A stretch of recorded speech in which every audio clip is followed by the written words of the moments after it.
This is Leader Time by FedNet, your podcast source for remarks by Senate Majority Leader John Thune and Democratic Leader Chuck Schumer on the Senate floor. On January 28th, Thune discussed a pending bill to sanction members of the International Criminal Court for its actions against Israel. The following material is protected by copyright. Mr. President, this past November, in an extraordinary and illegitimate move, the International Criminal Court issued arrest warrants for Israeli Prime Minister Benjamin Netanyahu and former Israeli Defense Minister Yoav Gallant. The court's decision was troubling on multiple levels. First, the International Criminal Court, or ICC, has no jurisdiction over Israel or its citizens. Neither Israel nor the United States is a party to the treaty establishing the court, and thus the court has zero authority over Israel or its leaders. Second, the court's clear suggestion of moral equivalence between the government of Israel and the Hamas terrorists who attacked Israel and oppressed their own people is beyond the pale. Israel wages war against terrorists. Hamas wages war against innocents. And the only reason Israel has been waging war against Hamas is because Hamas chose to launch a massive attack on innocent civilians that resulted in 1,200 deaths and the taking of approximately 250 hostages, more than 80 of whom are still in captivity today. Mr. President, when it emerged last year that the ICC was planning to seek warrants for Israeli officials, the Republican-controlled House of Representatives brought up legislation to sanction those responsible at the ICC. 42 Democrats voted for it. But the legislation was dead on arrival in the United States Senate, with the Democrat leader refusing to bring it up for a vote. When the ICC released its warrants last November, I promised that if Democrats would not bring ICC sanctions legislation to the floor for a vote, I would. And today, I'm following through on that promise. The bill before us today will sanction foreign individuals who are involved in ICC efforts to investigate, arrest, or prosecute U.S. citizens or citizens of U.S. allies that are not party to the ICC. The bill passed the House again earlier this month with the support of every Republican plus more than 40 Democrats, and I hope we will see a strong bipartisan margin in the Senate as well. First, because this illegitimate targeting of a key U.S. ally should concern all of us. And second, because while the ICC is targeting Israeli leaders today, it could easily set its sights on Americans, and American soldiers in particular, tomorrow. It's happened before, back in 2020. And while the United States will not be turning over any of our military members to the ICC, the issuance of warrants for U.S. soldiers or military leaders could jeopardize American troops' ability to move freely where needed and impede our ability to defend our country and stand with our allies. Mr. President, I want to thank Senator Cotton for all his work on this bill, as well as Senator Risch. And I hope my Democrat colleagues will join Republicans to swiftly get this legislation over the finish line and to the President's desk. Schumer discussed an administration halt on federal aid, the nomination of Russell Vought to be director of the Office of Management and Budget, Chinese artificial intelligence chatbot DeepSeek, and the nomination of Robert F. Kennedy, Jr. to the Department of Health and Human Services. Mr. President, last night, incredibly and lawlessly, the Trump administration announced a virtual halt to all forms of federal financial assistance. In an instant, one blink of the eye, in the dark of night, Donald Trump has shut off billions, perhaps trillions of dollars that support small businesses, that support families, that support police officers and firefighters, that support hospitals and rural hospitals in particular, that support our localities, our states and cities, our schools, and so much more. Why? Why did Donald Trump do this? Simple: to fund tax cuts for the ultra-wealthy. This decision is lawless, destructive, cruel. The President must rescind this order at once, and Congress must act if he refuses. Make no mistake, this is Project 2025, Project 2025 by another name. And the danger of having someone like Russell Vought, the chief cook and bottle washer of Project 2025, in charge of OMB is frightening. Frightening to just about every American family in terms of what it could do to them. When Project 2025 came out, it was so ridiculed that Donald Trump had to say, oh, I don't know much about it. And now he is putting the author of, or one of the main authors of Project 2025 in the place where he can implement all of these horrible, discredited, unpopular findings. That's where they're headed, folks. That's where they're going. And again, why are they doing it? They can pay for tax cuts for the ultra-rich by making these cuts on average American families. This morning, I think every senator's phone has been ringing off the hook.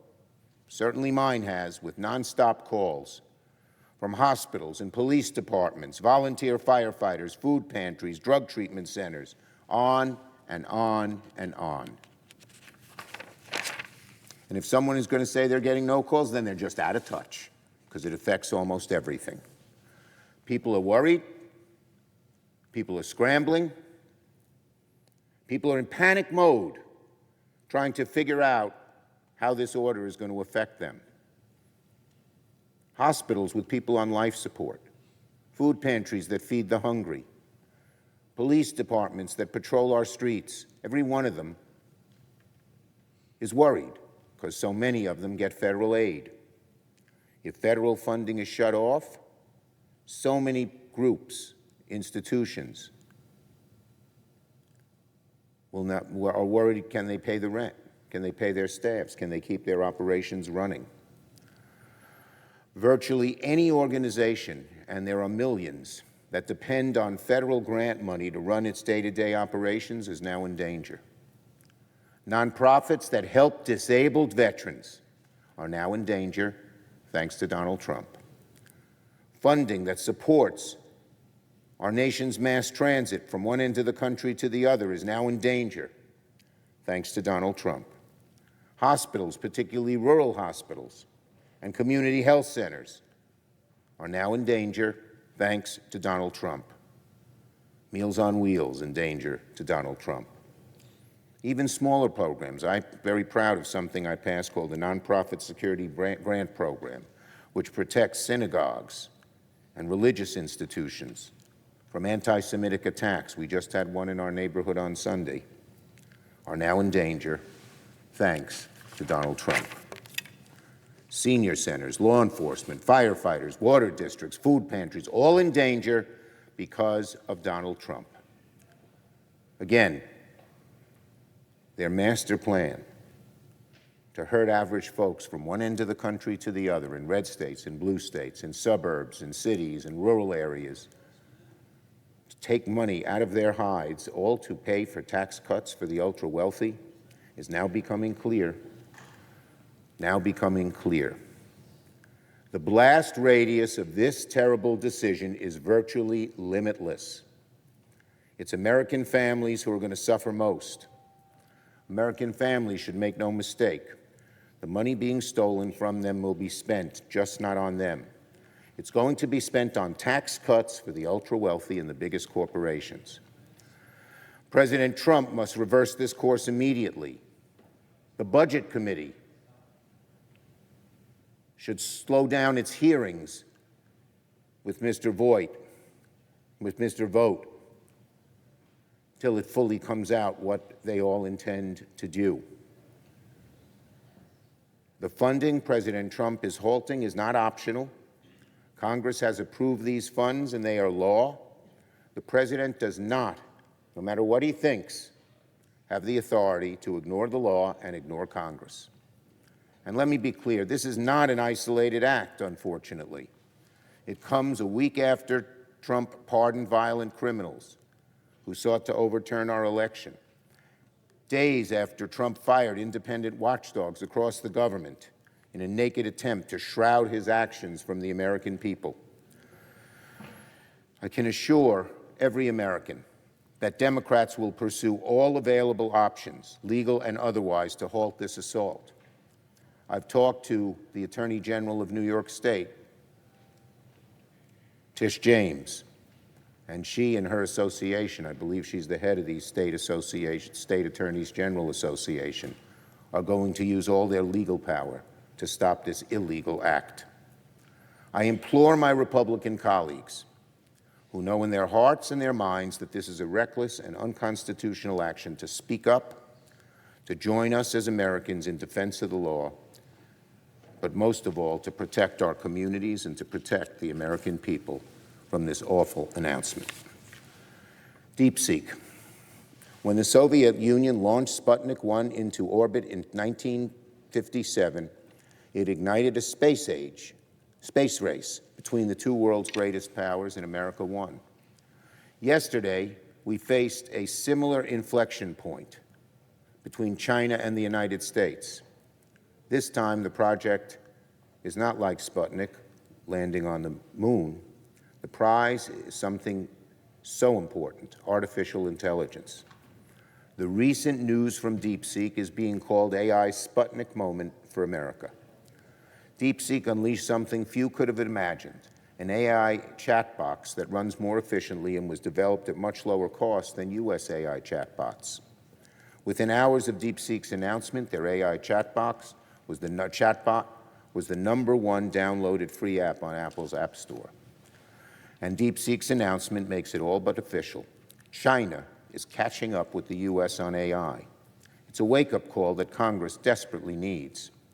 If America falls behind China on AI, we will fall behind everywhere: economically, militarily, scientifically, educationally, everywhere. China's innovation with DeepSeek is jarring, but it's nothing compared to what will happen if China beats the U.S. on the ultimate goal of AGI, artificial general intelligence. We cannot, we must not allow that to happen. This is precisely why I made AI a top priority in the last Congress, with American innovation as my North Star, and I will continue to do so. What we do now on AI, the actions we take, the ways and amounts we invest, the innovation we spur, will definitely define the next decade of this technology. I hope our bipartisan efforts on AI, which made some progress last year, will continue in an even more robust way this year. I stand ready to work with Republicans, this should be bipartisan, to pass legislation and make the investments necessary for the U.S. to win.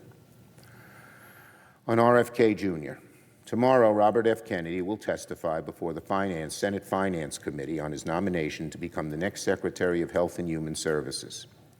I cannot recall a nominee more dangerous to the health of Americans than Mr. Kennedy. HHS is an agency that depends on science, evidence, and impartiality to ensure the well-being of over 330 million Americans. They ensure we eat safe food, purchase reliable medications, oversee Medicare benefits, and approve the use of life-saving vaccines. Mr. Kennedy, however, is unprepared. His positions have shifted from month to month, moment to moment. He is neither a doctor, nor a scientist, nor a public health expert, nor a policy expert of any kind. When I met with him, he would not answer many questions directly, saying he would defer to the president, who also is hardly a health expert. And in fact, Mr. Kennedy has made a living not by promoting public health, but by actively fighting it. He's the face of the modern anti-vaccine movement, responsible for spreading fringe and outright false beliefs about vaccines. Now, of course, tomorrow we'll hear a very different Robert F. Kennedy, Jr. He'll pretend as if he's now found religion on vaccines, or that his words have been twisted unfairly, or that he was never intended to say he's anti-vaccines. Nobody should believe this 11th-hour conversion of Mr. Kennedy on vaccines. Instead, he should be held accountable for the misinformation he has spread for decades. He must answer not only for spreading wild vaccine conspiracies, but also for spreading many other outrageous claims over the years. From saying antidepressants cause mass shootings to saying AIDS might not be caused by HIV and claiming COVID spared certain ethnic groups. In fact, Mr. Kennedy should answer for the many conflicts of interest he holds with the anti-vaccine movement. According to his financial disclosures, he has made millions by recommending clients to law firms suing vaccine makers. In fact, this was the primary source of his income this past year. A quote from the Wall Street editorial board, certainly no friend of Democrats, said it best. The risk is high that Mr. Kennedy will use his power and pulpit at HHS to enrich his trial lawyer friends at the expense of public health and medical innovation. That's not some liberal publication. That's the Wall Street Journal editorial board. Donald Trump promised to bring a golden age to America on day one. But if Mr. Kennedy is confirmed, it'll be a golden age for pseudoscience and possibly even self-dealing in our government.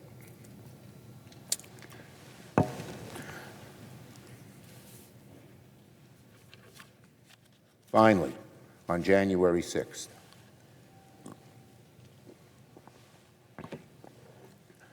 today, Senate Democrats will go to the Senate floor with a resolution that says something very simple.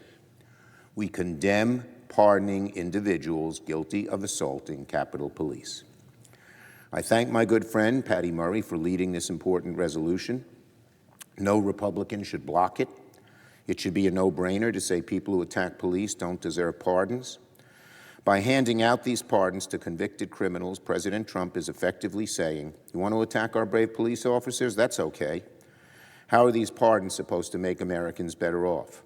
How does pardoning lawless rioters help people with affording groceries or paying the rent or for medication? Pardoning rioters is not what Americans want the president to be prioritizing, even though it was one of his first acts.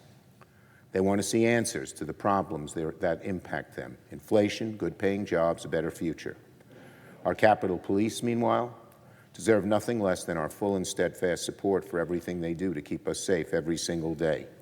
The very least we can do for them as senators is declare that those convicted of attacking Capitol Police officers do not deserve a presidential pardon. Yield the floor. Thanks for listening to this FedNet podcast, and be sure to subscribe on your favorite podcast platform. This program is copyrighted by Federal Network, Incorporated, and provided only for informational and educational purposes. Unauthorized reproduction, distribution, or use of this episode without expressed written permission from FedNet is prohibited. Watch our live streaming video and subscribe to our YouTube channel at FedNet TV.